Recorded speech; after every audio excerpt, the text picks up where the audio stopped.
Good evening. Welcome back to Sleepy Expeditions. Tonight we are going back 2,000 years to a city of marble and torchlight, of crowded forums and silent temples, of power concentrated in the hands of a few hundred men who believe genuinely and completely that they are the guardians of the greatest civilization the world has ever produced. It is the night of March 14th, 44 BC. Tomorrow is the Ides of March, and you are a Roman senator who cannot sleep.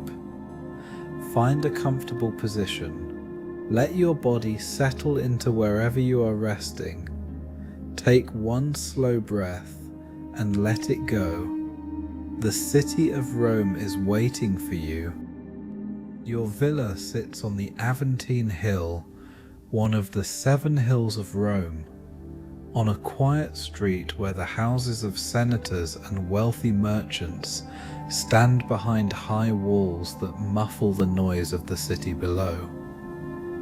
And Rome is never truly quiet. Even at this hour, well past midnight, the city deep in its nightly rest, you can hear the sounds that make Rome Rome, the creak of wooden wheels on stone streets, because wheeled traffic is banned during the day, and the merchants and suppliers use the night hours to move their goods through the city. The occasional bark of a dog somewhere in the valley below, the distant sound of voices from a tavern that has not yet closed, the soft footsteps of the vigils, the night watchmen making their rounds through the streets. You are lying on your lectus, your sleeping couch, in the bedroom that overlooks the small garden at the center of your villa. The garden is lit by a single oil lamp on a stone pillar, its flame barely moving in the still night air. The smell of night-blooming jasmine comes through the open window, mixed with the ever-present smell of Rome itself. Wood smoke, bread from the bakeries that bake through the night. The distant smell of the Tiber. You have been lying here for 2 hours.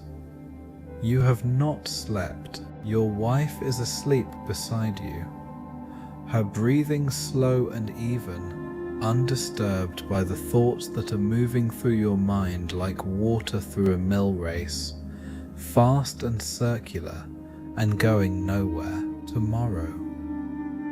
The word sits in the center of your chest like a stone. Tomorrow, in the Theatre of Pompey, the Senate will convene. Caesar will arrive, as he always arrives, surrounded by his lictors, his bodyguards, the apparatus of power that has accumulated around him over years of military triumph and political maneuvering, until it is no longer clear whether he is a servant of Rome or Rome is a servant of him. And the men you met with 3 nights ago, in a room lit by a single lamp in the house of Gaius Cassius Longinus, have asked you to be there, to stand in your place among the senators, to watch, and if it comes to it, if the moment arrives and the plan does not fail, to be part of what happens next. You stare at the ceiling of your bedroom. The plaster is painted with a scene of Neptune and the sea,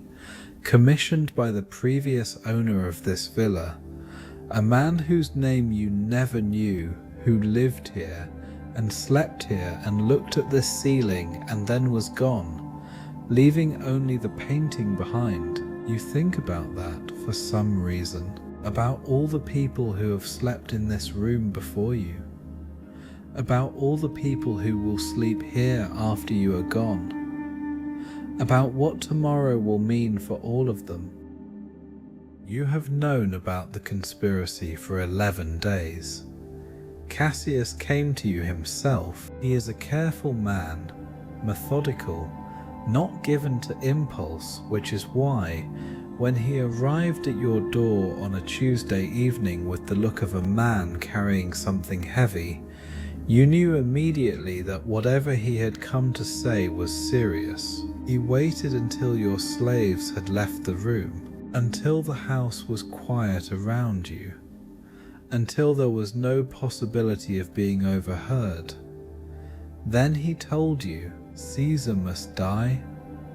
Not because of personal enmity, he said, not out of jealousy or wounded pride or the petty grievances that drive lesser men to lesser actions, but because of Rome, because of what Rome is and what it is in danger of becoming. The Republic, Cassius said, is not merely a system of government, it is an idea, the idea that Rome belongs to its citizens, that power flows from the people through their elected representatives, that no single man, no matter how talented, no matter how beloved, no matter how many battles he has won, should hold absolute authority over the fate of millions. Caesar, he said, has forgotten this. Or perhaps he never believed it. Either way, the result is the same.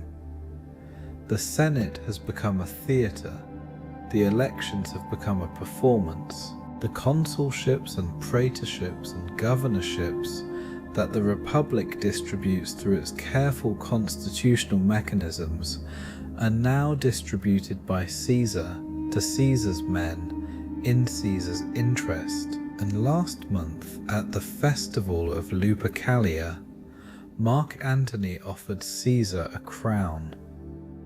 Caesar refused it 3 times, publicly, theatrically, in front of the crowd. But the crowd cheered when he refused, and some who were there said they saw something in Caesar's face, a hesitation, a calculation, that suggested the refusal was performance rather than conviction. A king, Rome, which expelled its last king 500 years ago, and has organized its entire identity around that expulsion ever since, was being offered a king. You listened to Cassius that evening in your study, and you thought about the Republic, about your father, who served as a senator before you, and his father before him, about the Mos Maiorum, the way of the ancestors, the accumulated customs and traditions and unwritten laws that hold Roman society together the way mortar holds stone. And you said yes, and now you have been carrying it for 11 days, through dinner parties and Senate sessions and the ordinary rhythms of Roman life, and it sits inside you like a coal that has not yet caught flame, but is warm enough to burn. Tonight it is very warm. You get up from your sleeping couch, careful not to wake your wife, and you wrap a woolen cloak around your shoulders and walk through the dark house to the garden. The garden is small but carefully maintained.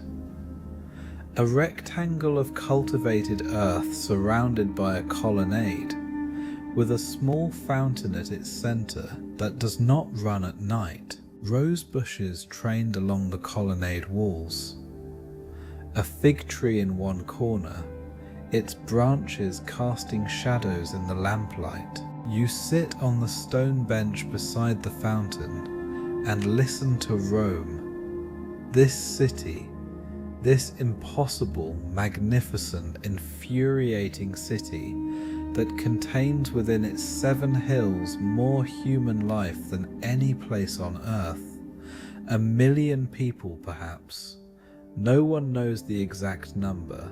The empire is too vast and too fluid for a proper census to capture it.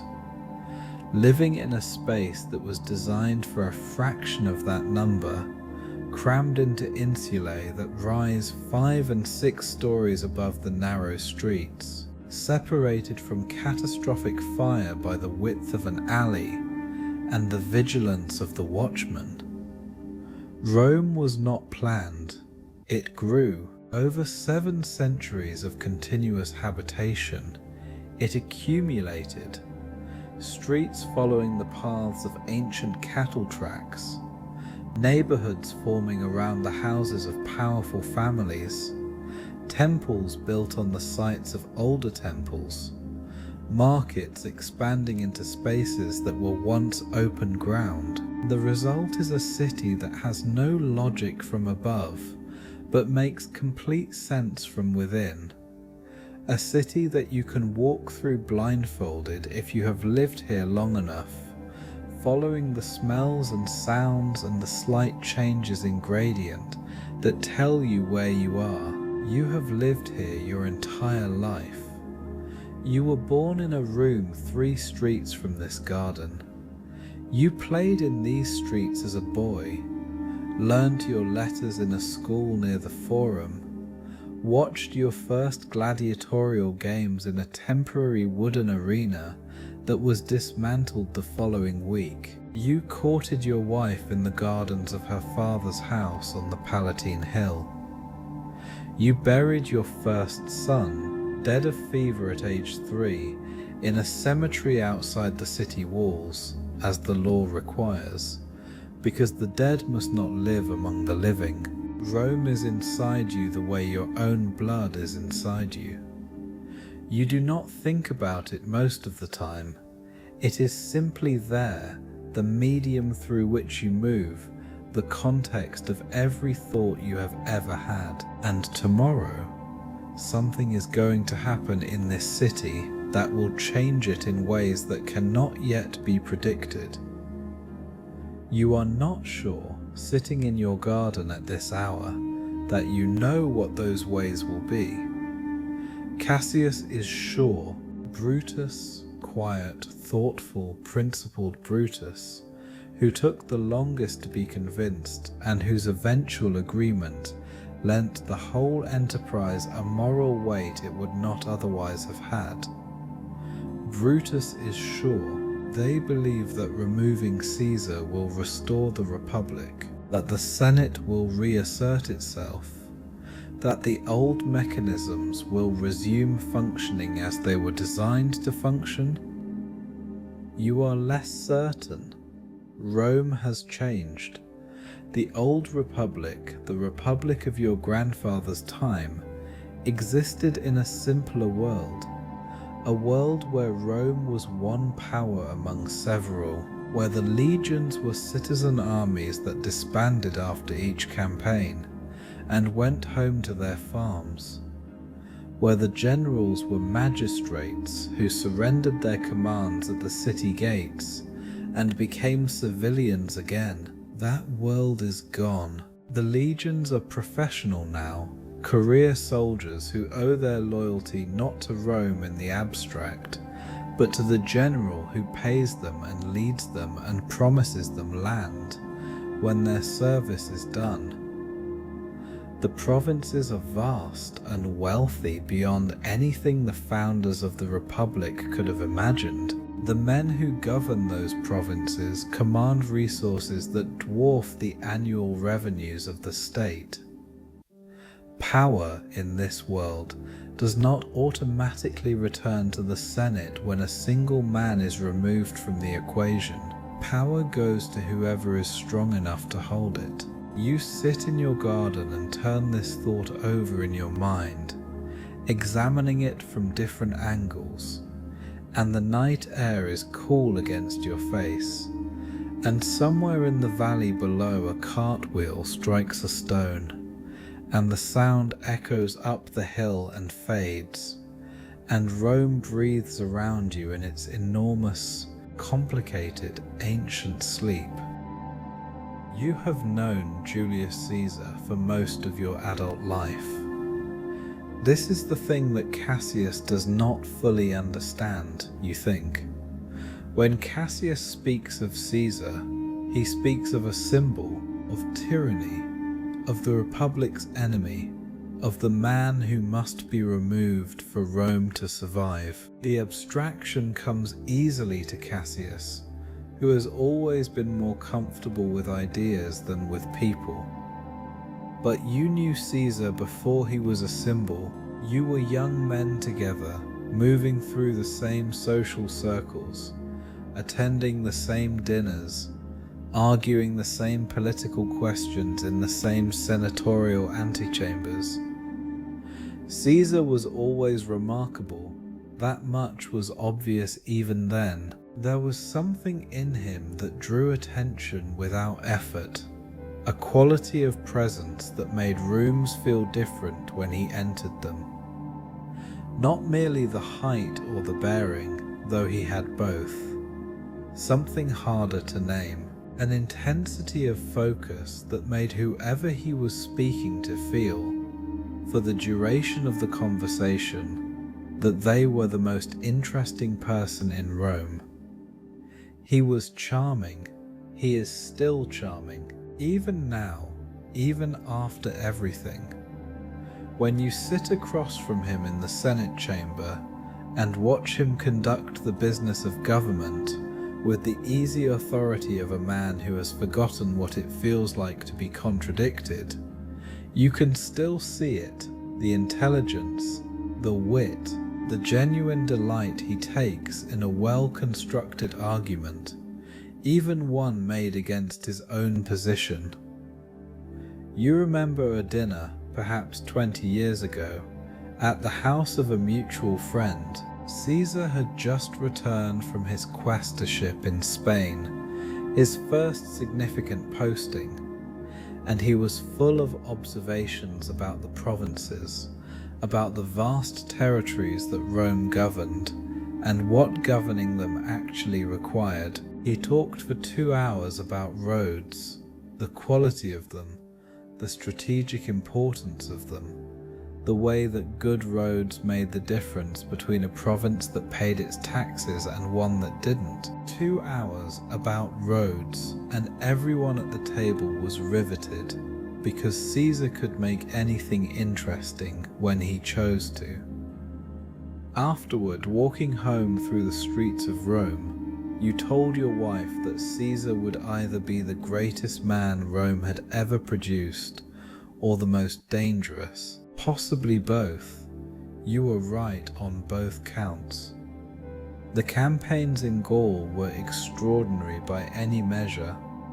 8 years, more than 50 significant engagements, an entire region of Europe brought under Roman administration, 1 million Gauls killed, Suetonius will later write, and another 1 million enslaved, numbers that, if true, represent a scale of violence almost beyond comprehension, and which Caesar himself recorded in his commentary with the calm, methodical prose of a man writing a report rather than a confession. The commentary, you have read them. Everyone has read them.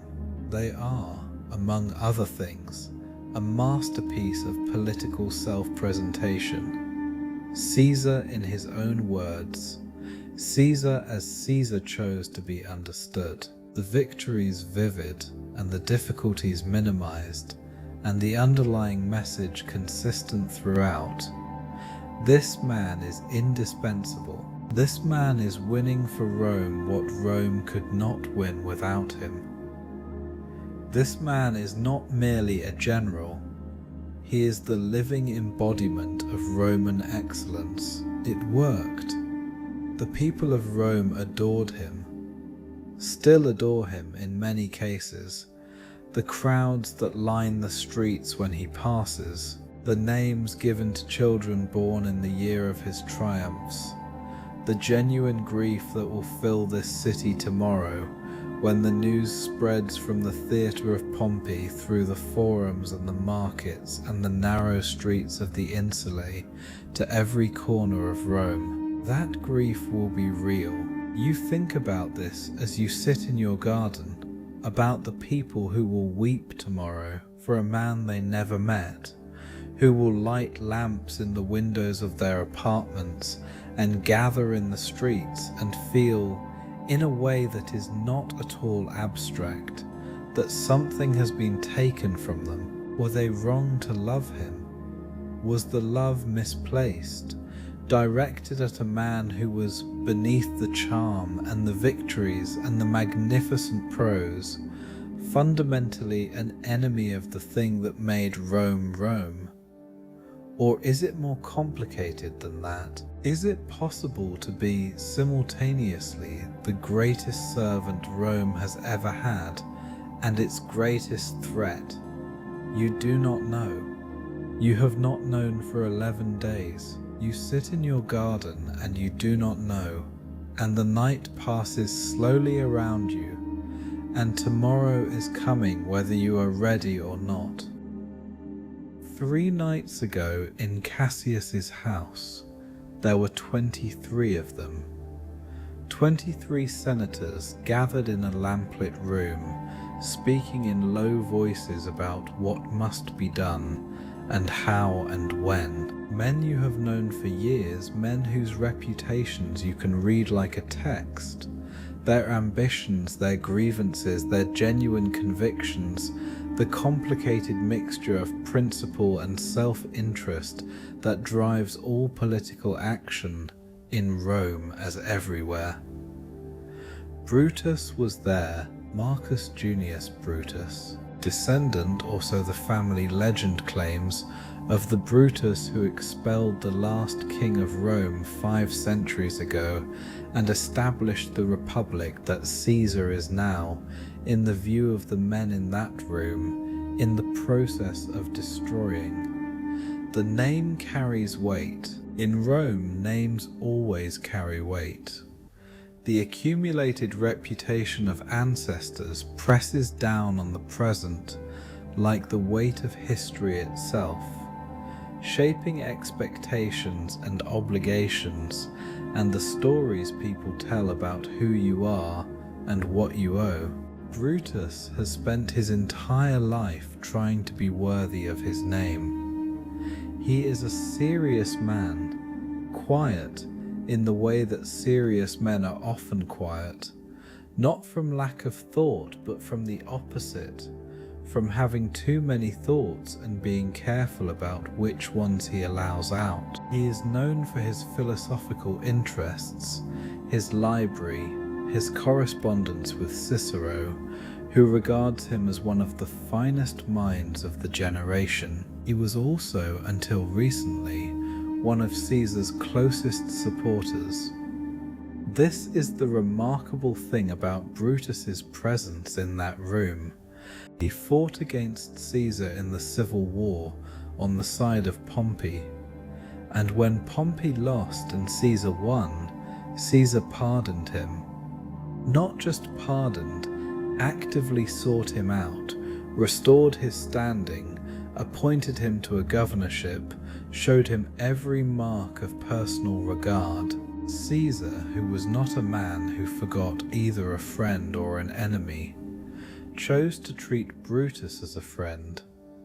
And Brutus came to this room 3 nights ago, because Brutus believes, with the absolute conviction of a man who has thought about it for a very long time, that the Republic is more important than any personal obligation. That Caesar, whatever his qualities, whatever his achievements, represents something that Rome cannot survive. That the precedent being set, that one man can accumulate sufficient power to make the constitutional machinery of the Republic irrelevant, will outlast Caesar himself, will be inherited by whoever comes after him, and will eventually destroy everything that Rome has built over 5 centuries. When Brutus speaks, in that careful, quiet way of his, about the Republic, you believe that he believes it completely. There is no self-interest visible in his face, no hidden agenda that you can detect. Just a man who has made a terrible decision for what he genuinely believes are the right reasons.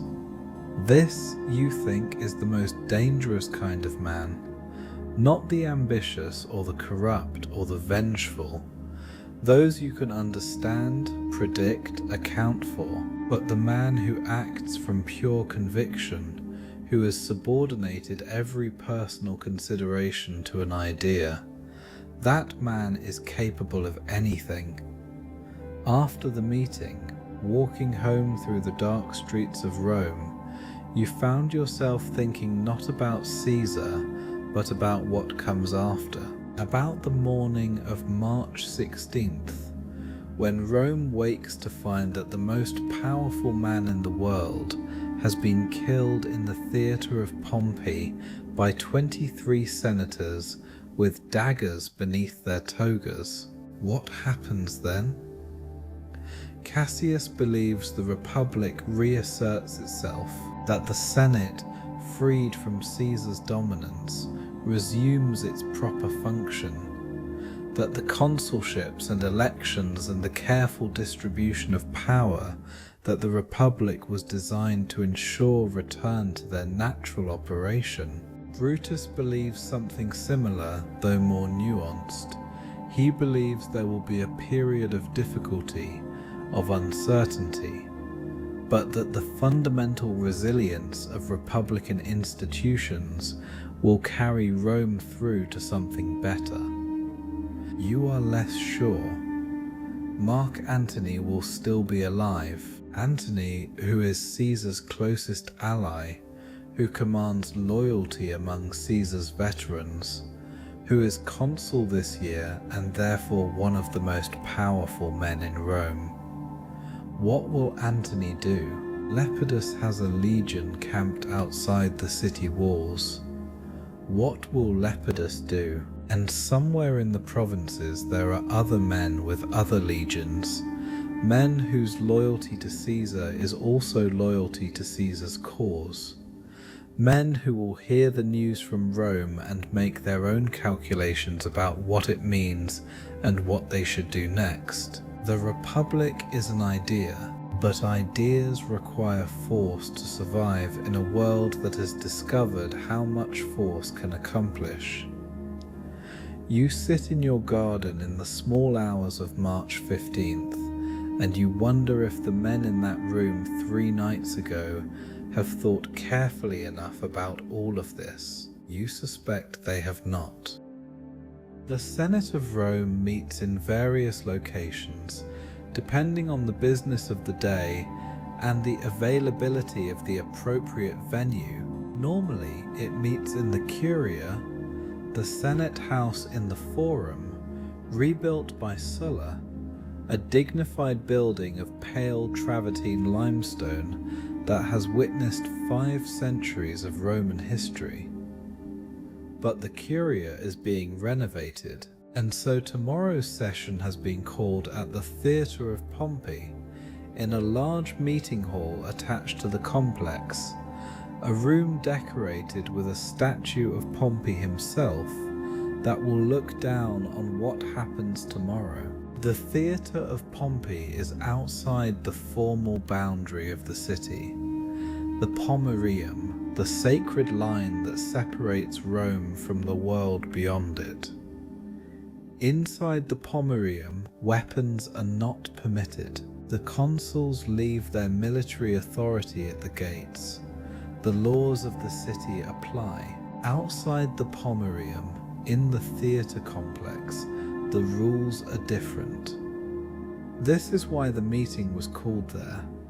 The daggers beneath the togas will not be technically illegal. You think about the room that you have sat in hundreds of times, the curved rows of benches, the murmur of 600 senators settling into their places, the smell of wool and sweat and the perfume that the wealthier members use to disguise the sweat, the procedural calls of the presiding magistrate, the formal language of Roman political life that turns every action into a ritual and every ritual into a claim of legitimacy.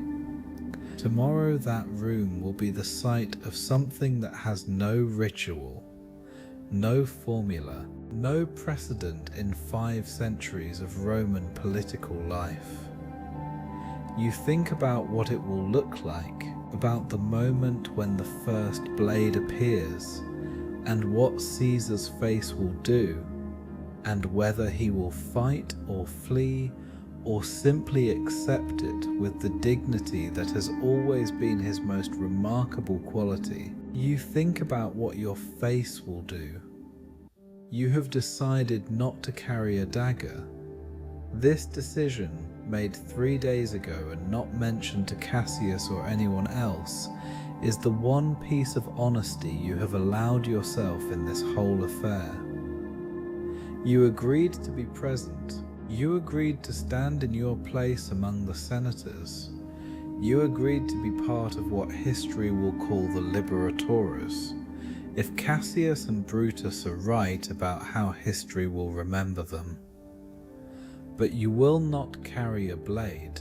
Whether this is moral scruple or simple cowardice, you have not been able to determine. Perhaps both, perhaps neither. Perhaps it is just the acknowledgement that there are things you agreed to in the abstract that you cannot do in practice, and that the distance between those two positions is where your actual character lives. The fountain in the center of your garden is silent tonight, its water stopped at dusk by the slave whose job it is to manage such things, but you can still hear the sound of it in your memory. The particular pitch of water falling on stone that you have heard every day for 20 years, that is woven into the fabric of what home means to you so thoroughly that you no longer notice it except in its absence, like so many things. Sometime after the 3rd hour of the night, you go back inside. The house is quiet. Your wife is still asleep. Your 2 remaining children, a daughter of 15 and a son of 12, are in their rooms. The slaves sleep in their quarters near the kitchen. The house breathes around you in the darkness, all these lives resting and unknowing, and you move through it carefully, familiar with every creak of the wooden floors, every place where the lamplight does not reach. You go to your tablinum, your study, the room where you work and receive clients and keep the records and correspondence of your public and private life. The shelves along the walls hold scrolls in their leather cases, the accumulated reading of a lifetime. Thucydides, Polybius, Sallust, the historians who have spent their careers trying to understand how civilizations rise and fall, what forces drive great events, what the individual human being can and cannot control in the face of history. You take down a scroll at random, open it, read a few lines, set it down. You are not able to read tonight. Instead, you sit at your writing table and look at the objects on its surface. A bronze lamp, its flame steady in the still air.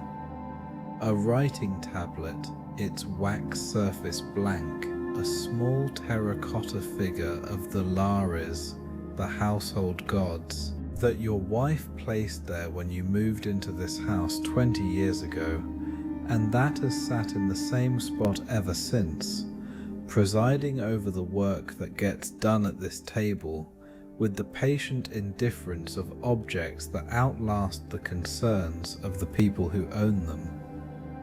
You think about your father. He served in the Senate for 30 years. He was a careful man, moderate in his opinions, skilled at the kind of patient negotiation that keeps institutions functioning across the inevitable disagreements of ambitious men. He believed in the Republic the way he believed in the gods, not with certainty about the metaphysics, but with conviction about the importance of the belief, about what it does for the people who hold it and the society that is organized around it. He died 8 years ago, before the Civil War, before Caesar crossed the Rubicon, before the world became what it has become. You have wondered sometimes what he would have made of all this, whether he would have been in that room 3 nights ago, or whether he would have found a third position, some moderate ground between the conspirators and capitulation, the way moderate men always search for moderate ground even when the terrain does not permit it. You think he would have been frightened. You are frightened. Not of tomorrow specifically, not of what happens in the Theatre of Pompey, which will happen the way it happens, and which you will witness and survive and carry with you for the rest of your life, but of what comes after, of the Rome that exists on March 16th, and in the months and years beyond, the Rome that will be shaped by what 23 men decided in a lamplit room and carried out with daggers in a theatre. You do not know what that Rome will look like. No one does. That is the thing about the future. It is always, always unknown. The men who make history always believe they know what their actions will produce, and they are always surprised by what actually results. Cassius believes the Republic will be restored. He may be right. He may be spectacularly wrong. The honest answer is that no one in Rome tonight, not Cassius, not Brutus, not Mark Antony, not the gods themselves, if the gods are paying attention, knows what tomorrow will begin. You sit at your writing table until the sky outside the small window of your study begins, almost imperceptibly, to lighten. The darkness going from black to the deep grey that precedes dawn, the birds beginning, one by one, to find their voices. Rome waking up. You wash your face in cold water.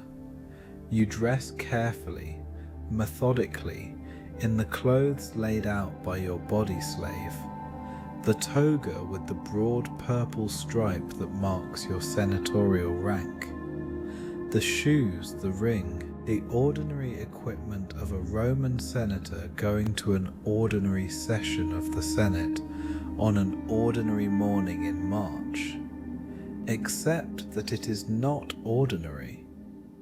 Your wife is awake when you emerge from the dressing room. She is sitting at the edge of the sleeping couch, wrapped in a shawl, and she looks at you with the particular expression of a woman who knows her husband very well and has known for some time that something is wrong and has chosen not to ask because she is afraid of the answer. You look at her for a moment.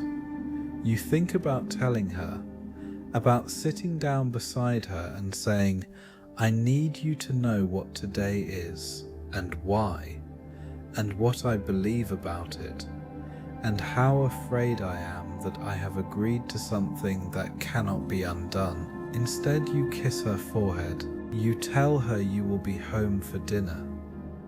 She holds your hand for a moment longer than usual.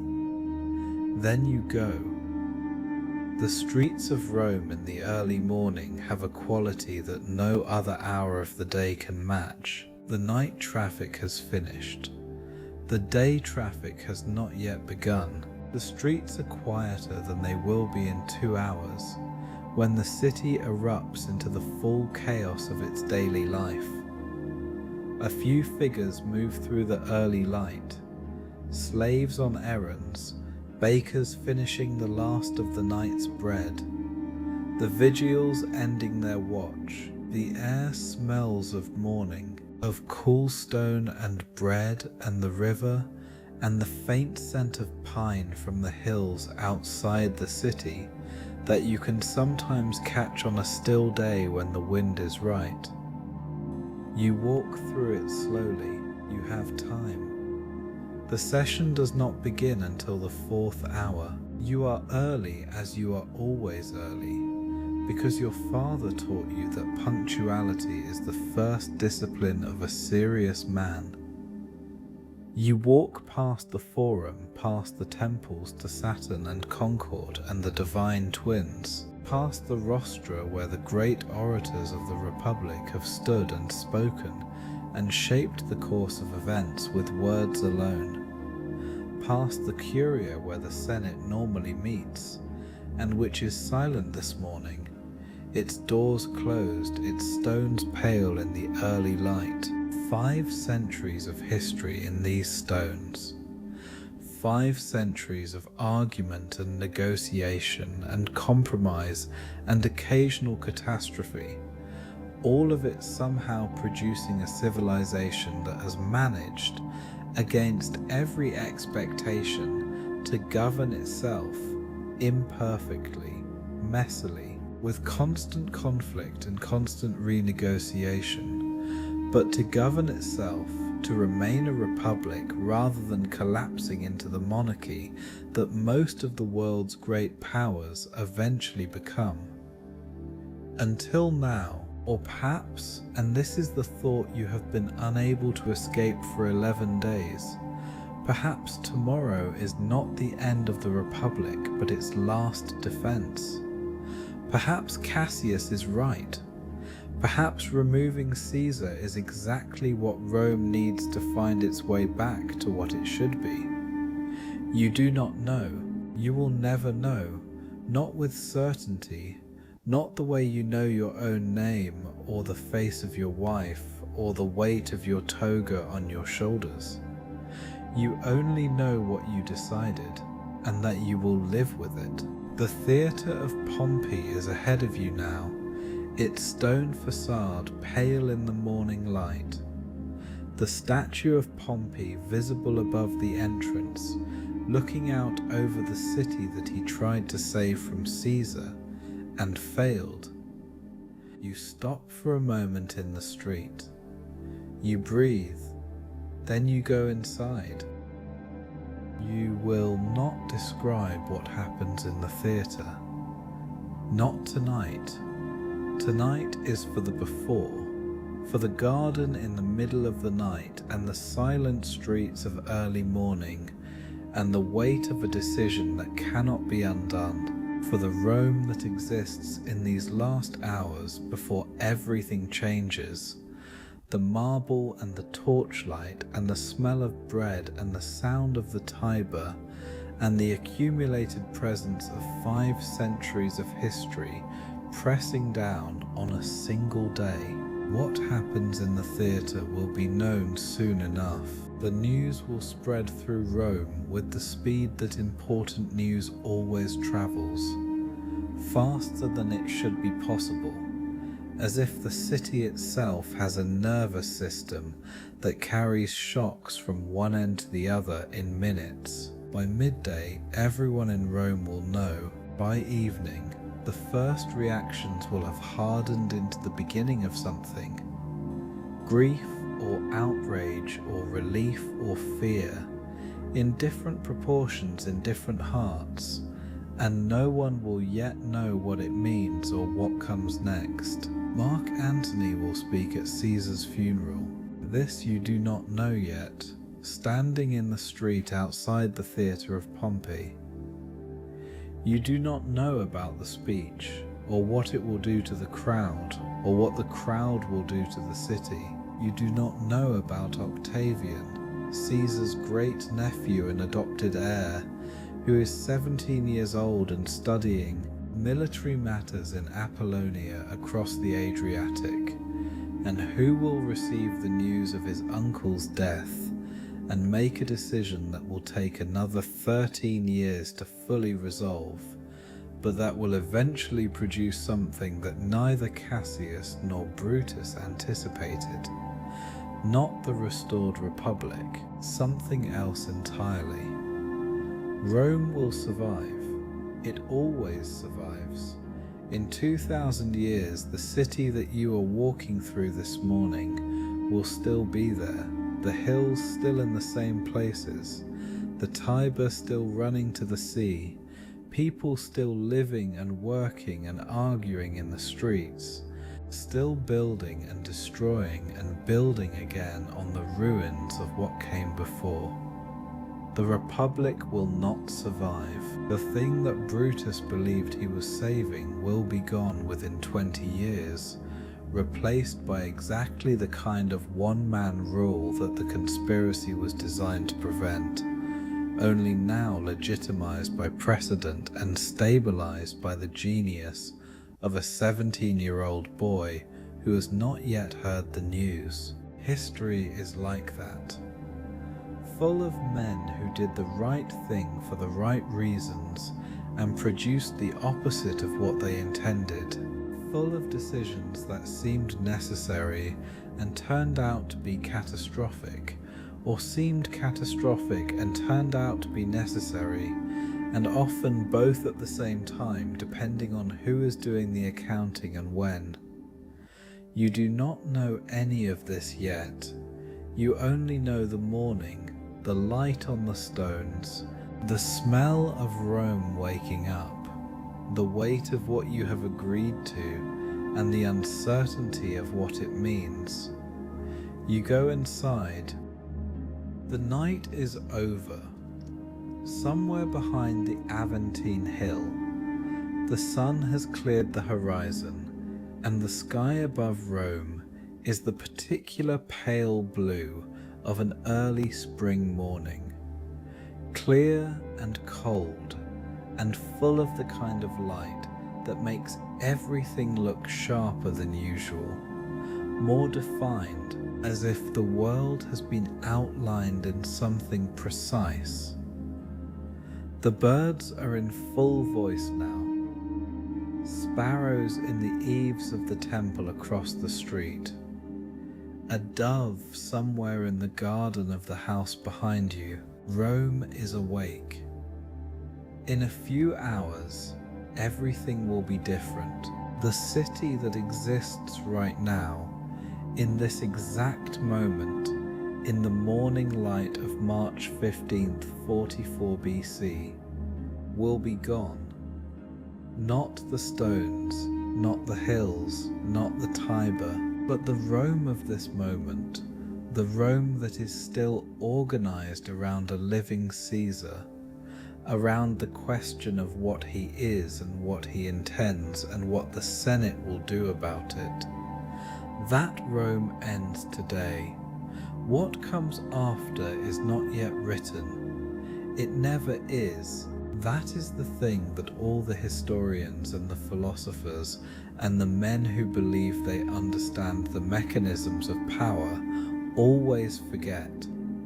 The future is not written. It is made, day by day, decision by decision, by people who are frightened and uncertain and doing the best they can with what they know, which is never enough.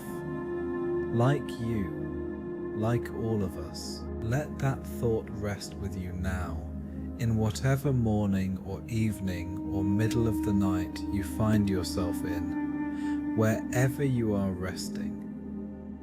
The world has always been uncertain.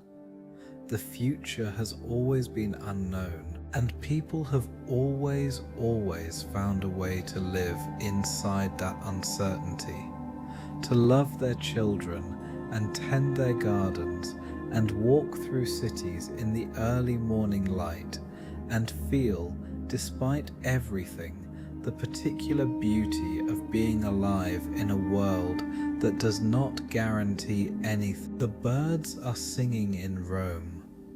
The light is on the stones. Sleep now. The Ides of March will take care of itself.